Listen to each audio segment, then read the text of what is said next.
Bismillahirrahmanirrahim. Assalamualaikum. Baik, di sini sudah ada Pak Muhammad Guntur Fariki.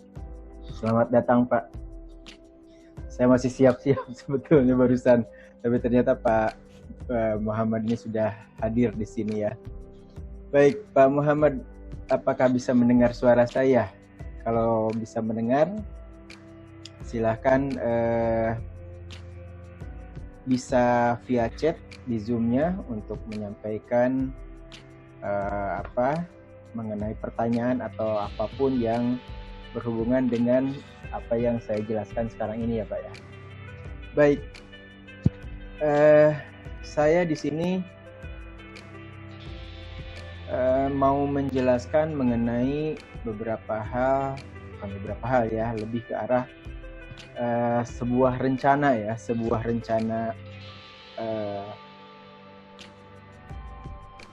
yang sedang saya siapkan untuk di daerah Nusa Tenggara Barat ya.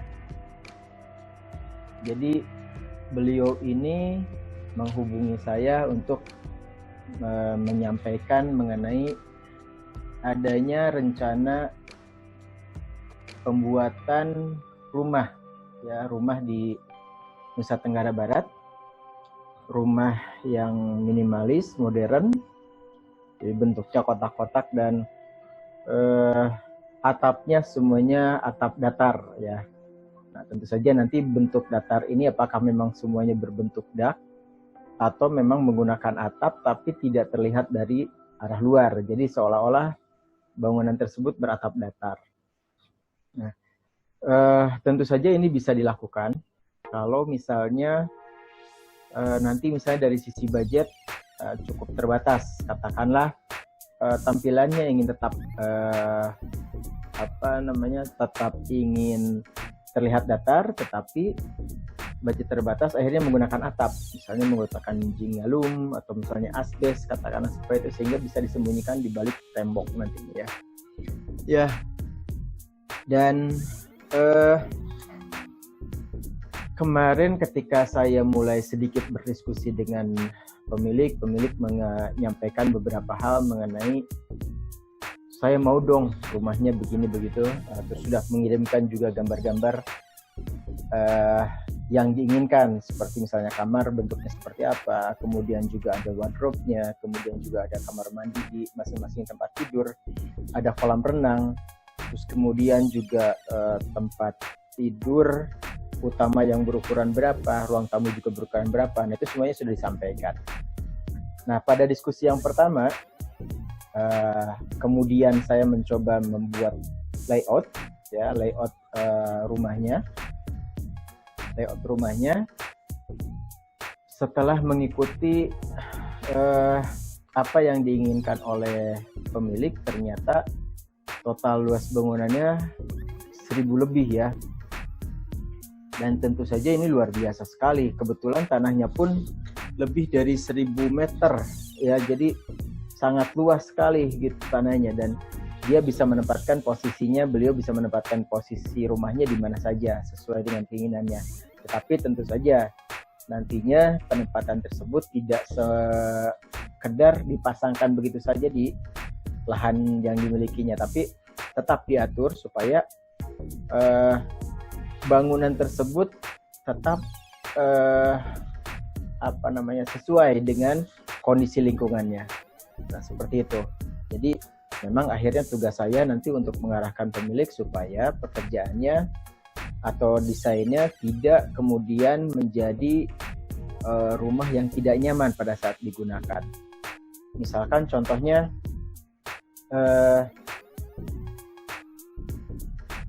tentu dari satu posisi ketika semuanya sisi terbuka, ada salah satunya misalnya matahari sore.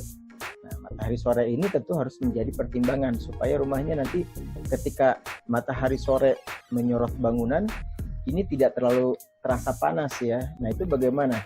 Apakah di bagian bangunan yang menghadap ke arah matahari sore itu harus ditutup misalnya tanpa ada jendela misalnya, atau bagaimana? Nah ini nanti akan dipertimbangkan ya. Dan tentu saja dalam sisi penempatan ruang-ruang pun ini semuanya sangat berpengaruh. Oke, nah saya mau mulai memperlihatkan saja mengenai denahnya ya, yang tadi saya katakan lebih dari 1000. Baik, saya share di sini.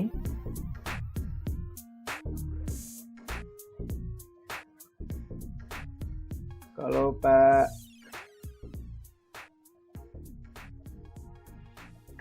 baik, saya share screen saja. Saya akan mengambil denah yang ini ya. Baik, mudah-mudahan bisa dilihat di layar HP atau layar komputer masing-masing yang mungkin sudah hadir. Saya tidak melihat, saya masih melihat mungkin Pak Guntur masih stay ya. Stay ada di sini dan bisa menyimak. Baik, di sini ada denah yang berukuran tadi seperti saya katakan di luas 1000 meter persegi ya. Nah, ini ruangannya memang cukup lebar, cukup besar, dimana seperti bagian ini ya, seperti bagian ini. Di bagian ini lebar untuk ruang keluarga dan ruang makan. Di sini ruang keluarga dan ruang makan itu lebarnya di 8 meter. Kemudian untuk panjangnya lebih dari 15 meter. Ini kalau misalnya saya ukur dari arah sini ke arah sini, nah sekitar 18,5 meter. Jadi memang cukup leluasa ya, cukup luas. Dan kebetulan memang pemiliknya sendiri menginginkan ruangan yang cukup leluasa ya, seperti itu. Nah, sekarang kalau misalnya kita lihat juga di ruang tamu ini berukuran sekitar 7x7. Kemudian juga pantry di sini otomatis kurang lebih di 6 meter kali 3,5 meter ya. Kemudian juga di sini ada garasi seperti itu. Terus kemudian di sini ada kamar tidur tamu. Nah, kamar tidur tamu pun ini berukuran kurang lebih 7 kali 6 meter ya ke arah sini. Jadi 7 kali 6. Tetapi ini kamar mandinya posisinya di arah luar. Kenapa saya posisikan di arah luar? Karena memang ini supaya bisa dipakai untuk keperluan ketika ada tamu yang membutuhkan kamar mandi ya, atau toilet ya, diposisikan di sini. Nah, kemarin pemilik menginginkan ada di bawah tangga di sini, tetapi saya berpikir dengan adanya kamar mandi atau toilet di sini pun sudah mencukupi. Artinya tentu nanti ketika kita diskusi, saya diskusi dengan pemilik, ini nanti akan dipertimbangkan apakah memang di bawah tangga itu masih tetap diperlukan atau tidak ya. Setelah dengan adanya kamar mandi yang posisinya di depan kamar tidur tamu. Nah, kemudian di sini ada musola yang ukurannya juga cukup besar, 4x4 ya.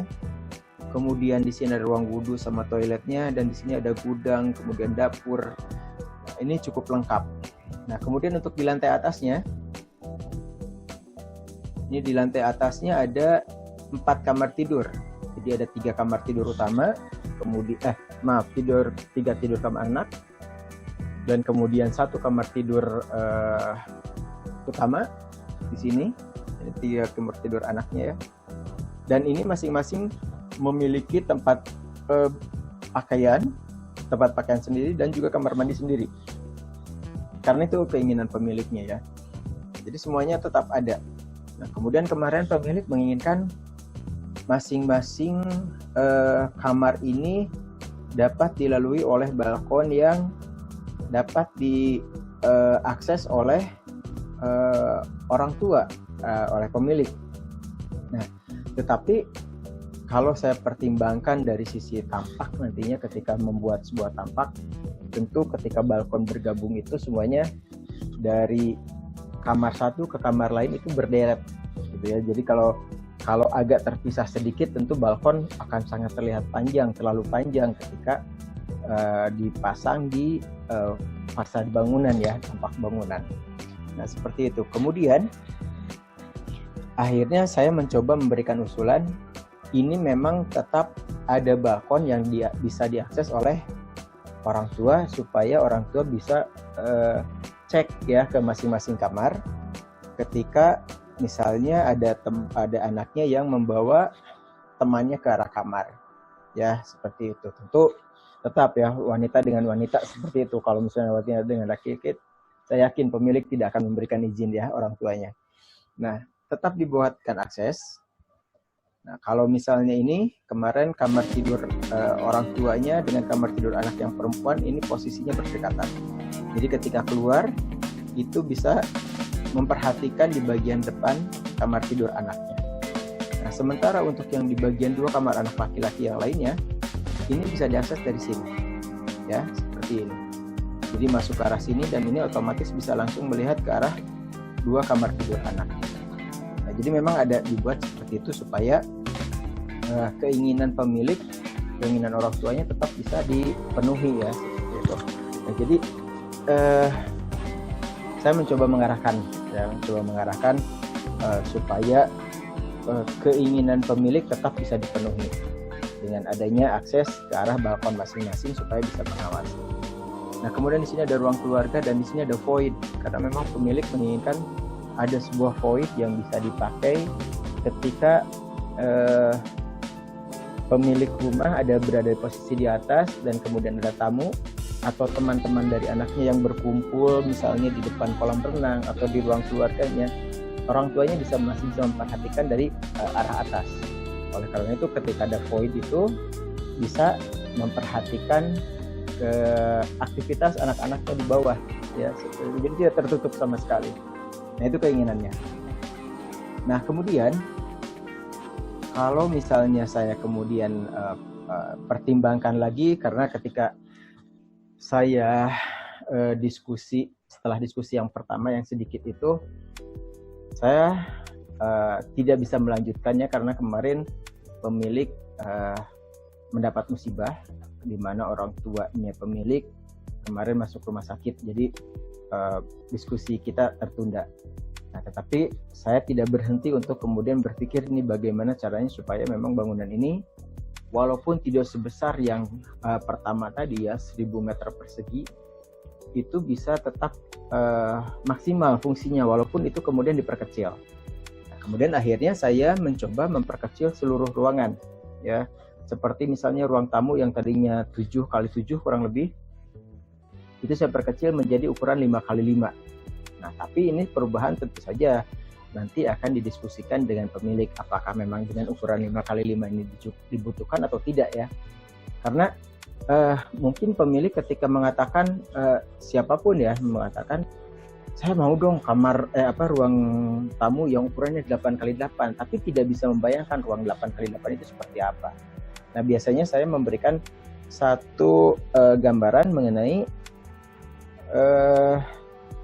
ketika ruang tamu itu atau ruang-ruang yang lainnya dibuat dengan ukuran sesuai dengan keinginan pemilik itu seperti apa. Ya, walaupun tentu tidak semua pekerjaan, tidak semua desain saya perlihatkan seperti itu. Tetapi ketika saya merasa perlu untuk memperlihatkan, saya akan perlihatkan. Baik, saya akan perlihatkan dulu di sini. Ada juga yang, seperti ini. Saya biasanya membuat gambar 3D yang seperti ini. Ya, baik. Nah, posisi di sini, Nah, posisi di sini, kalau misalnya kita lihat ini yang ukuran tadi cukup besar ya. Ini lantai dasar, ukurannya kurang lebih 500 meter persegi, ya cukup luas. Nah, ini kalau misalnya saya zoom, nah ini yang ukuran ruang keluarga ya, yang pertama nih, ruang keluarga ukurannya di sekitar 7x7. Ya, saya coba ukur dulu lagi. Saya ingin tahu berapa. Oke, 7,5 malah 7,5 kali 7,5 meter. Nah, mungkin Anda bisa bayangkan dengan skala seperti ini, ya, rekan-rekan semua bisa bayangkan di sini dengan ukuran 7,5 kali 7,5, dengan adanya sofa dan orang berdiri di sini, ini berapa besar dan seberapa luas yang bisa orang rasakan ketika berdiri di sini ya, seperti itu. Ini cukup luas sekali. Dan kemudian di sini ada foyer. Ini juga cukup leluasa, dan ini kamar tidur tamu seperti ini. Nah, jika kamar tidur tamu sebesar ini, ya ukuran tadi 7 kali 4 mungkin kalau yang ini ya. Ini 7 kali 4 kurang lebih. Nah, ini cukup leluasa ya, ketika di sini mungkin bisa pasang sofa juga ya, selain ada lemari besar di sini untuk ruang baju, kemudian di sini bisa pasang sofa dan mungkin televisi ya secara khusus yang dipasang di tembok di sini misalnya. Dan di sini pasang sofa untuk menonton. Ini sangat leluasa, hampir sama dengan kamar tidur utama yang berada posisinya di rumah yang mungkin lebih kecil ya luasnya, seperti itu. Nah, ini cukup leluasa, sangat leluasa ya, bukan cukup lagi, memang sudah sangat leluasa. Nah, ini kamar mandinya pun sama. Mungkin dengan luasan ini sekitar 2 meter kali 3 ya, 2 meter kali 3. Mungkin bisa pasang bathtub juga ya. Kemudian juga bisa lebih banyak lagi aksesoris alat-alat kamar mandinya. Mungkin ada selain bathtub ada showernya juga misalnya yang menggunakan dinding kaca seperti itu, partisi kaca. Kemudian juga mungkin kloset dengan urinoir misalnya seperti itu. Tapi apakah memang itu memang dibutuhkan atau tidak gitu. Kalau misalnya memang tidak dibutuhkan, tentu saja cukup diperkecil. Artinya apakah memang hanya cukup kalau untuk di ruang dekat ruang tidur tamu itu mungkin hanya cukup shower, kemudian kloset sama wastafel, mungkin seperti itu mungkin sudah cukup ya. Jadi tidak perlu sampai bathtub atau kemudian yang lainnya. Tentu kalau misalnya dengan ukuran 2 kali 3 jika dilaksanakan hanya diisikan untuk shower, kemudian wastafel dan kloset saja, tentu akan ada area kosong yang tentunya jadi mubazir. Nah, itu nanti akan saya jelaskan kepada pemilik. Baik. Nah, kemudian ini ya, di sini ada ruang keluarga. Nah, bisa dibayangkan dengan ruang keluarga sebesar ini apa yang bisa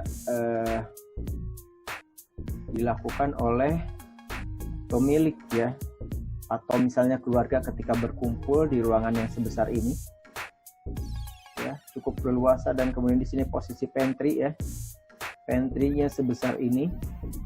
Pantry ini nanti akan melayani ruang keluarga, dan kemudian juga tentu di arah ruang tamu dan juga arah kolam renang di sini ya. Di sini bisa dipakai untuk area duduk-duduk, dipasang kursi-kursi misalnya seperti itu, kursi santai dan lain-lain. Ini sangat leluasa. Nah, tapi sekali lagi, apakah memang perlu sebesar ini ya untuk ruang makan dan ruang keluarga? Oleh karena itu memang saya akhirnya membuat usulan yang seperti ini, gambaran yang seperti ini. Nah, seperti ini tadi musola ya, dengan sebesar ini bisa dengan ukuran tadi 4x4 ya, kalau tidak salah 4,5, malah ternyata lebih leluasa lagi 4,5. Kalau 4,5, kalau misalnya dipakai sholat ketika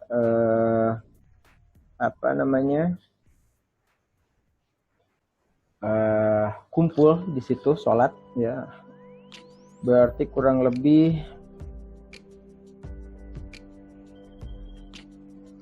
berapa orang nih, sekitar bisa sekitar 10 orang lebih ya, baik bisa sholat di situ.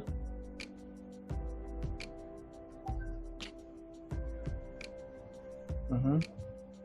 20,25 dibagi 0,96. Oh, ternyata lebih banyak, sekitar 20 orang bisa ditampung di situ ya, cukup leluasa. Nah, ini sekali lagi nanti kembali ke kebutuhan pemilik, ini akan dibicarakan di tahap berikutnya. Nah, ini di atasnya pun sama seperti ini ya, bisa dilihat di sini ruang tidur anak sebesar ini, sama mungkin konsepnya bisa dipakai untuk pasang sofa seperti itu untuk duduk-duduk.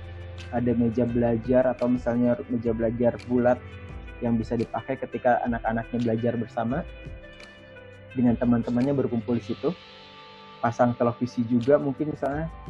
Kemudian di sini ada wardrobe-nya ya. Jadi memang area kamar tidur ini clean ya akhirnya ya dari tempat pakaian, karena memang sudah memiliki tempat sendiri. Dan kemudian ini ya, kamar tidur utama sebesar ini, dan kamar mandinya pun cukup leluasa seperti ini ya, berukuran hampir 4 meter dikali 3 meter. Nah, sama di situ pun mungkin bathtub bisa dipasang, kemudian kloset, urinoir, wastafel, atau mungkin kemudian ada apa itu namanya, kelengkapan lain lah yang diperlukan di dalam kamar mandi, dan mungkin sebetulnya bisa jadi terlalu terlalu berlebihan ya. Nah, ini memang harus disampaikan kepada pemilik apakah memang ini sebesar ini diperlukan atau tidak. Baik, selanjutnya nah ini ruang keluarga. Mungkin kalau untuk ruang keluarga dengan luasan seperti ini tidak terlalu besar, artinya masih cukup normal, karena ini akan menampung 4 kamar ini dengan masing-masing orang atau jumlah orang sekitar 5 orang ya, 5-6 orang mungkin akan ada di sini dan memanfaatkan fungsi ruang keluarga ini. Kemudian di sini ada void ya. Ini memang kalau dilihat dari ini tidak akan terlihat, belum terlihat, tapi nanti saya akan perlihatkan dari sisi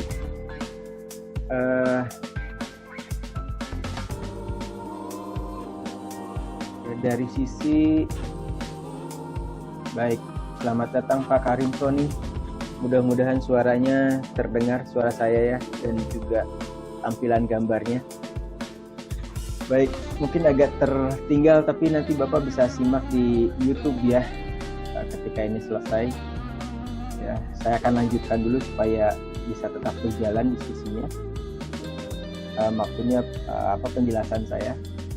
Baik, nah ini kalau misalnya kita lihat di sini di lantai 2 ini, kalau misalnya kita angkat ke arah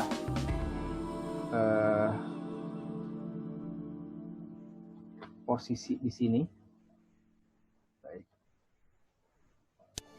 Katakanlah misalnya penyimpanannya seperti ini, walaupun sebetulnya tidak seperti ini ya. Nah, di sini tuh nanti akan ada void. Ya, ini di lantai atas, di lantai bawah, lantai dasar, ini lantai atas. Seperti itu. Jadi memang ada posisi di bagian atas. Nah, posisinya begitu.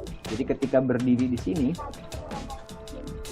itu akan kelihatan ya, kelihatan seperti itu. Maaf,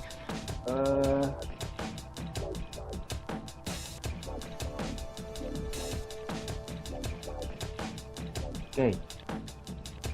Baik, nah seperti ini kondisinya. Jadi akan terlihat ke bagian ruang keluarga. Ini mungkin agak terlalu depan, terlalu belakang ya. Ini posisinya sebetulnya akan menghadap ke arah ruang keluarga. Ini lihat dari atas itu akan kelihatan ke arah ruang keluarga dan ke arah kolam renang nantinya, karena di bagian atas ini nanti akan dipasang kaca besar ya. Betul, matahari pagi pun datang dari arah sebelah kiri, dari arah kolam renang. Nah, itu gambarannya ketika saya membuat gambar seperti ini. Baik, sepertinya oke.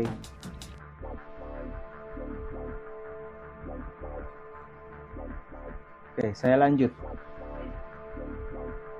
Kita lihat di posisi ini. Nah, kemudian saya melakukan perubahan sebesar ini.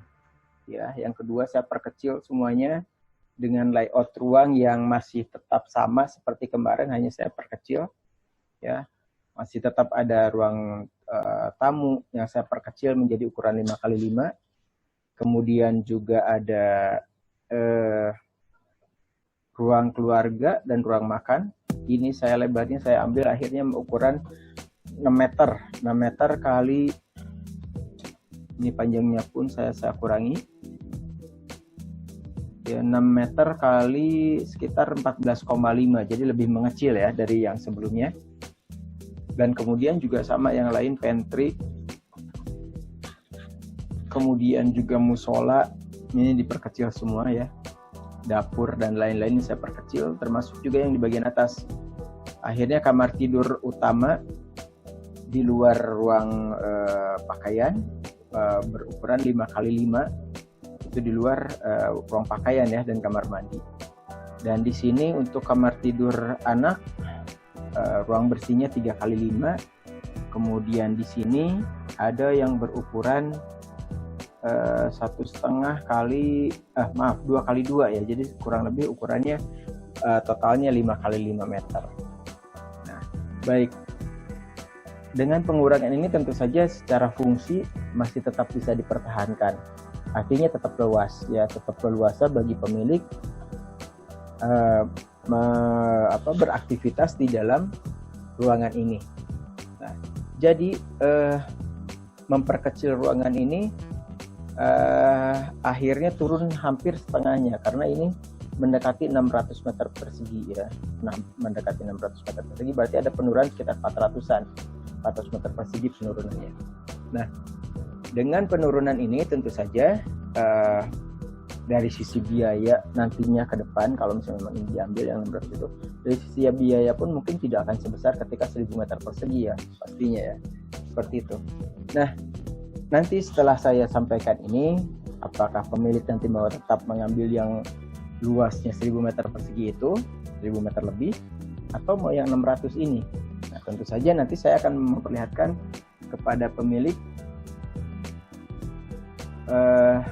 gambaran yang seperti ini. Ya. Gambaran yang seperti ini bahwa dengan luas bangunan yang saya usulkan di kedua kalinya akan seperti ini. Baik, ini mudah-mudahan bisa dilihat ya. Oke, saya stop dulu. Nah, ini adalah bagian dari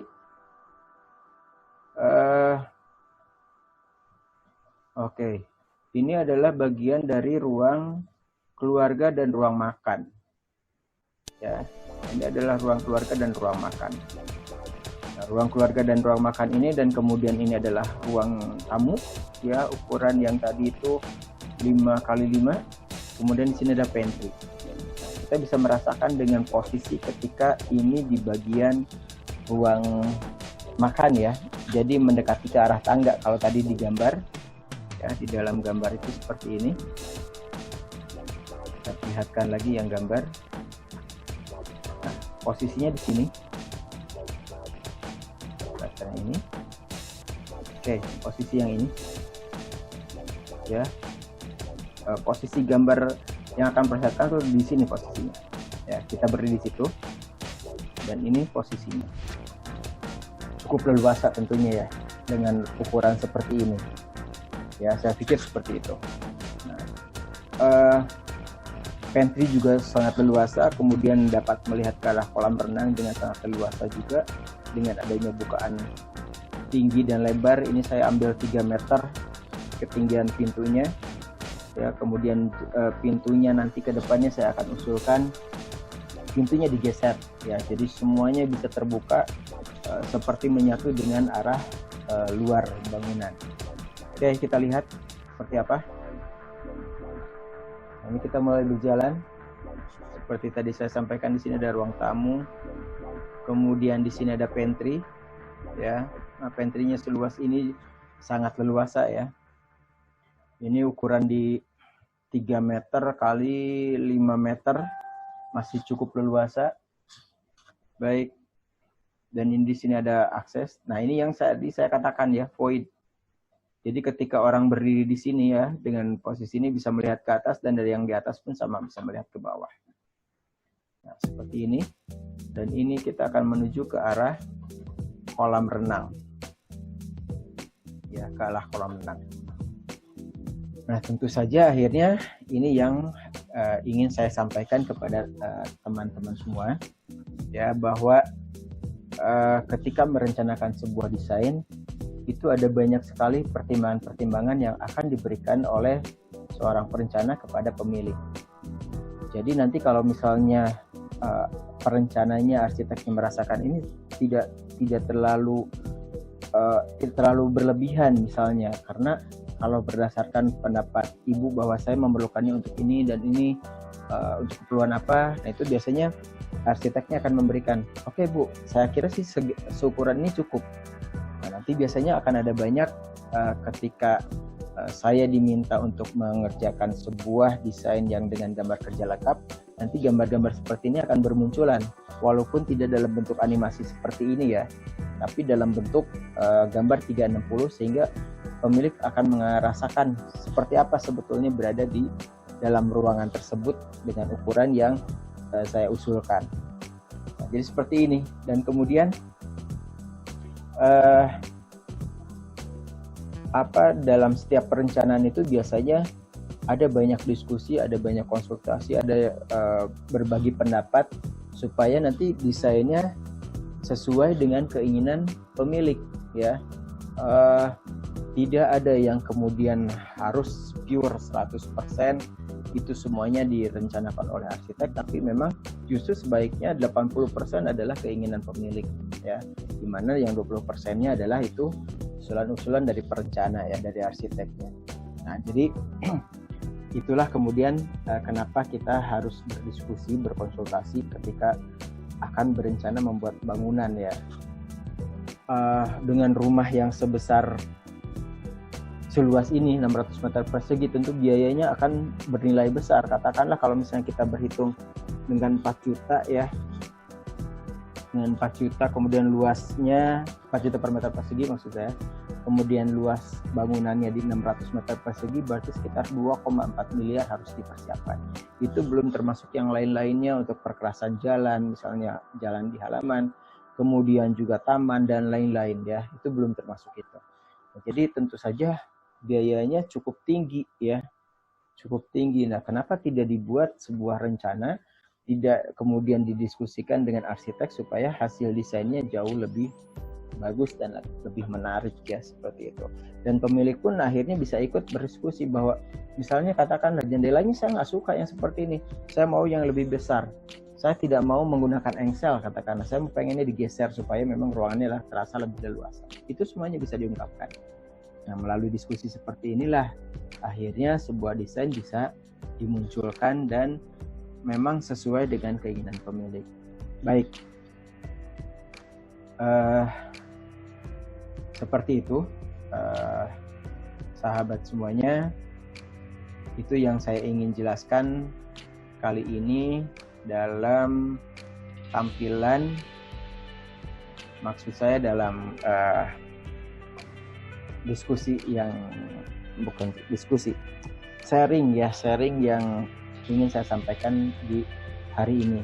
Dan tentu saja nanti ke depannya setelah saya ada berkembang diskusinya dengan pemilik, mungkin saya akan sedikit berbagi mengenai tampilan-tampilan yang kemudian berhasil dikembangkan ya, supaya teman-teman garis di sini pun bisa mengetahui bahwa oke, berarti dengan denah yang dulu pernah diperlihatkan ternyata seperti ini bentuknya.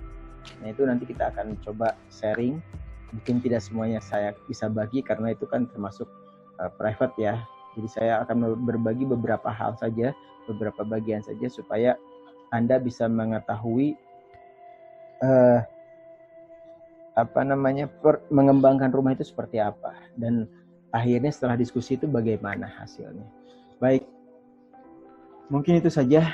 Terima kasih banyak sudah hadir, walaupun tidak sampai selesai tadi ya, ada 2 orang yang sempat hadir dalam sharing ini. Mudah-mudahan penjelasan saya bisa diterima, dan tentu saja apa yang saya sampaikan ini nanti juga bisa diikuti di YouTube. Saya akan share di sana dan silahkan disimak mungkin lebih jauh, dan mudah-mudahan bisa memberikan gambaran kepada Anda semua. Baik, terima kasih. Wassalamualaikum warahmatullahi wabarakatuh.